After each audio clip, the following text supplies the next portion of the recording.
కేటీఆర్ పై మరోసారి మండిపడ్డారు మంత్రి కొండా సురేఖ. అధికారం కోల్పోవడంతో కేటీఆర్ కు పిచ్చి పట్టిందని విమర్శించారు. బీఆర్ఎస్ హయాంలో కేటీఆర్ సీఎంలా వ్యవహరించారని, అనేక కుంభకోణాలకు పాల్పడ్డారని ఆరోపించారు. బీఆర్ఎస్ ఓటమికి కేటీఆరే కారణమన్నారు. ప్రభుత్వ పనులకు అడ్డుపడితే ప్రజలు ఊరుకోరని హెచ్చరించారు.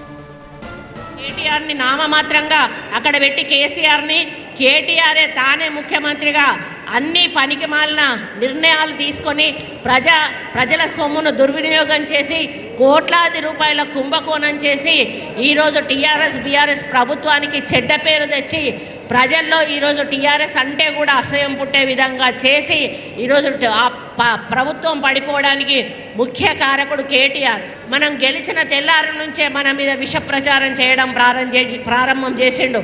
ఆయనకి ఎక్కడ దిక్కుదోచడం లేదు. 10 ఏళ్ల అధికారంలో మరి ఒక అనుభవంతో ఉండి అంటే అధికారాన్ని అనుభవించి ఒకటేసారి అధికారం చేతు జారిపోయే వరకు పిచ్చెక్కి ఏం చేస్తున్నాడో అర్థం కానట్టు పరిస్థితి ఉంది. ఆయనకి ఎటు చూసినా ఏం దొరుకుతలేదు. అటుపోయి ఇటుపోయి హైడ్రా అంటాడు, అటుపోయి ఇటుపోయి మూసి అంటాడు. ప్రభుత్వం చేస్తున్న మంచి పనులను ఇబ్బంది కలిగే విధంగా అడ్డుకుంటే మాత్రం సహించేది లేదు అని చెప్పి ఈ సందర్భంగా ఈ వేదిక మీద నుంచి కేటీఆర్ని హెచ్చరిస్తూ